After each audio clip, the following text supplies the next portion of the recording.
These are the creations of Shinichi Saada, a non-verbal autistic artist who works in almost total isolation at the top of a hill in the backwoods of Japan. Sawada's magical and monstrous creatures seem to be the fruits of a personal, internal mythology, but he has never explained them to anyone. His works have been shown in Paris, London, Amsterdam, and a solo show in New York. However, Saada is not engaged with the art world at all. No merry-go-round of openings and talking to dealers and endless networking events. His severe autism means that he is unable to engage with the art world at all. ほとんど本人はですね、言葉がありませんのでね、こちらもその言葉で相手を知ろうとしてもこれは到底無理だということで、お互いのその動きですか、表情ですね、表情でお互いに感じ取ると、それしかないですね今。はい、だから毎日ですね、一緒にこうしてですね、付き合いをお互いに付き合いしていませんとね、ということなんですね。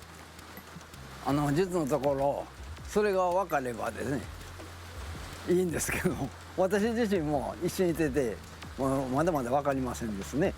ただあれが出てきたというのはこちらが教えたわけでも何でもないんですけれども。 So why does he make these creations?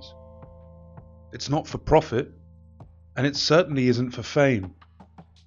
Where does this urge to create come from? And what is outsider art? Let me tell you a story of one of the first outsider artists. Carlo Zinelli was born in the Italian countryside in the Veneto region of northern Italy. Carlo's mother died when he was very young, and he was taken out of school to go and work in the fields tending to his father's cattle. In 1939, he volunteered for the Spanish Civil War, a terrible war where he saw terrible things and started to display early symptoms of schizophrenia. He was placed on medical leave after only 2 months and was exonerated from the military service during World War II. Anyone that knew Carlo could tell that something was very, very wrong with him. He was behaving strangely and refused to speak a single word. They tried to cure him with electricity, but that didn't work. So in 1947, he was admitted to the psychiatric hospital in Verona, where he spent 10 years in almost total isolation. One day Carlo picked up a stone from the ground and began to draw on the walls. The nurse stopped him immediately, but Carlo couldn't stop. He wanted to draw everywhere and on anything he could get his hands on. After a while, the doctors realized it kept him quiet, so they gave him some broken old pencils and left him to it. Then one day, a Scottish artist called Michael Noble arrived. He was married to a rich Italian contessa and had come to the hospital to cure his alcoholism. He saw what Carlo was doing with such basic equipment and was outraged. He said, "This man is an artist. You must let him create." And so Michael Noble created a studio inside the asylum with good brushes and plenty of paint. Carlo Zinelli may have been unable to talk, but something else poured out of him. The floodgates opened, and Carlo spent 8 hours painting every day, completely engrossed in his work. And by the time he died, he had made nearly 2,000 paintings. These works were once dismissed as the scrawlings of a lunatic, but now Carlo Zinelli's work has been exhibited at the Venice Biennale, the biggest and most prestigious event in the art world.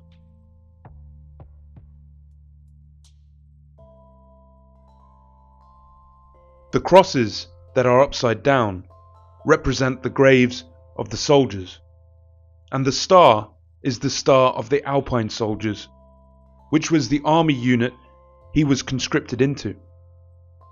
He drew and painted the star everywhere, and the minute he finished a painting, he threw it on the floor and started on the next one, and the nurses and doctors would pick them up off the floor, and quite a lot of them would make it onto their home's walls, and that's how he would first be displayed. Outsider art brings us back to the basic questions about the power and purpose of art.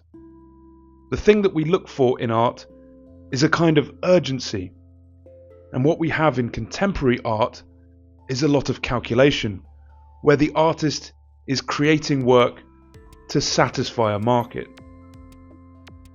In the 1940s, a French artist called Jean Dubuffet first brought self-taught art out of the asylums and into the galleries. Dubuffet called it art brut, a legacy of his days in the wine trade, where brut means raw.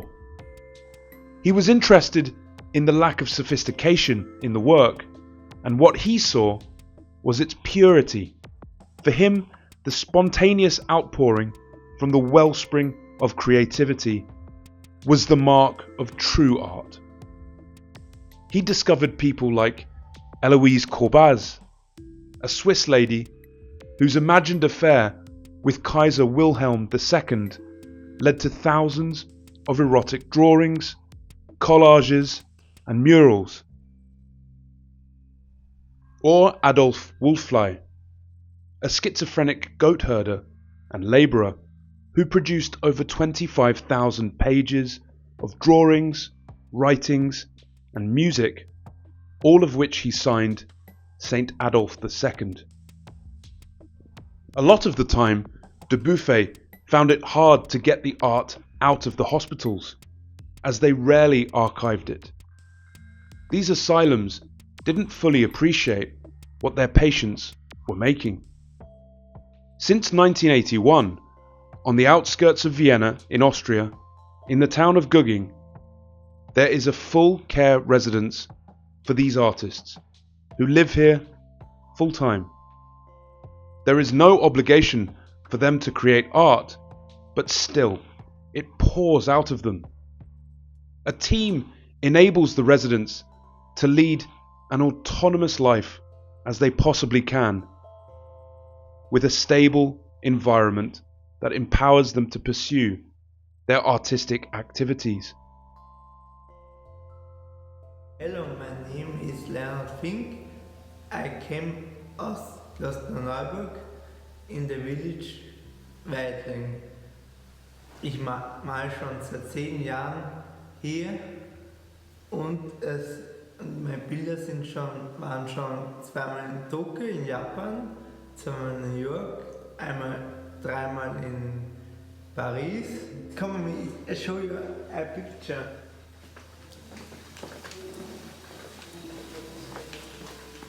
Look it, das ist die Card of the Danube, die Donaukarte. Das ist vom Anfang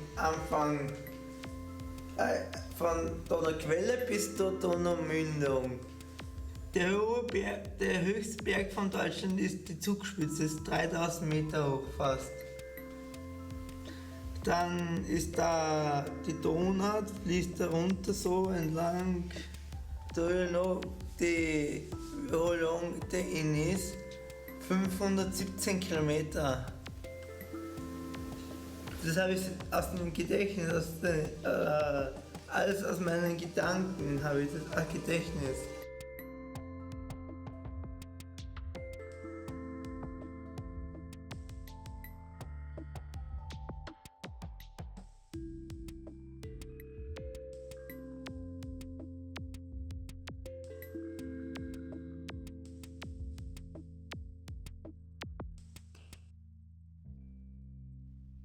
Los Angeles, California. Watts used to be a scattered collection of shacks, trailers, and weather-beaten bungalows. It is the last place on earth that you would expect to find one of the greatest works of art ever created. Sam Rodia was a tile seller by trade, born in Italy, and he built Watts Towers single-handedly. For 30 years, he lived alone in a small room on the site, building these towers. For 30 years, every single day, Sam Rodia worked to express his dream. With seashells, pebbles, broken bottles, and tiles, the debris of a civilization he avoided, he gave colour and texture and vitality to the towers as they rose out of his inner necessity. These huge, complex structures that overlook Watts are absolutely incredible. He stopped working on these towers in 1954 and moved to another town in California. He gave the towers to his neighbour, Luis Saada, and they were purchased by Bill Cartwright and Nick King in 1959 for $3,000, and they preserved the towers in Sam Rodia's name. The Watts Towers are now icons of Los Angeles and are protected as a state park. Have you ever heard of an artist called Ionel Talpazan? Hi, welcome to New York. Come in. Come in here.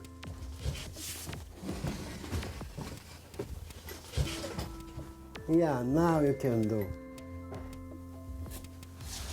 It's okay? When Ionel was a little baby, he was sold by his parents for just under $100. And then when he was an 8-year-old boy in Romania, he encountered what he believes was a UFO that bathed him in a strange blue light. And his life's work is an attempt to make sense of this happening to him.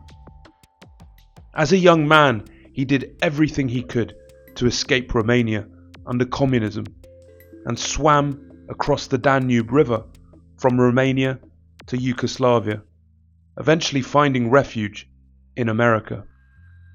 He has lived in this one-room apartment in Harlem for 23 years before he died in 2015.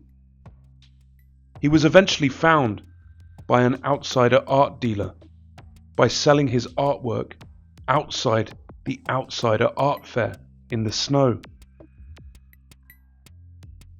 All of these artists are engaged in the pursuit of knowledge and what it means to be human, which is something that contemporary art has lost sight of. George Widener lives in the mountain town of Waynesville, North Carolina, and believes in this idea that he calls the singularity, which is in the near future machines will become intelligent and we will have full artificial intelligence. He believes this date to be 2045. He is interested in patterns and was going through these patterns in his head over and over and over again that he actually had to be institutionalized. However, he sells his work at major galleries around the world. With dealers, art dealers, I show at art fairs, I sell my work, so what to make of it? I don't know, I don't think about it too much, If you were to look at the Fridays of 1912, it's January 5, 12, 19, 26, February 2, 9, 16, 23, March 1, 8, 15, 22, 29, April 5, 12, 19, 26, May 3, 10, 17, 24, 31, so on, So I see them in my head. They line up and stuff, and I feel that there will be huge technological changes in the future. Machines will be able to scan these very rapidly and see these interconnections and find this sort of interesting. They're going to need artwork too. This is the artist William Scott, and he remembers when he was young, they would tease him at school. He would walk home and try to ignore the drunk men shouting in his street. Sometimes he heard gunshots outside his window, and he wished they would go away. Then one day, he began to draw. He drew the people who had been shot in his neighborhood, and he drew them back to life. He drew the city around him, but he drew it the way he saw it. And he drew beautiful and strong women that he had never met. The Museum of Modern Art in New York has bought 4 of William Scott's paintings, and he has had a full window display in Selfridges and been on the front cover of Modern Painters. He paints paintings about reinventing his life in the 70s, painting himself as either a successful basketball player or popular at the prom, or with a happy, healthy family, going back to those transformative years to make them better and to make his life better today.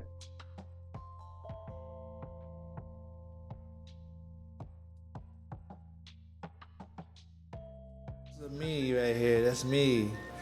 I was on the beach at Santa Cruz Beach Boardwalk in another life of 1974, another life. Yeah, I'm gonna be like that.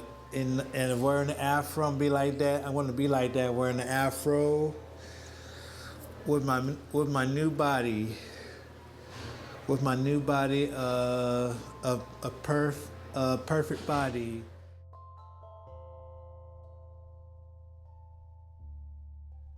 The Museum of Everything is a non-profit organisation and platform which stages installations of art by private, self-taught and non-academic art makers.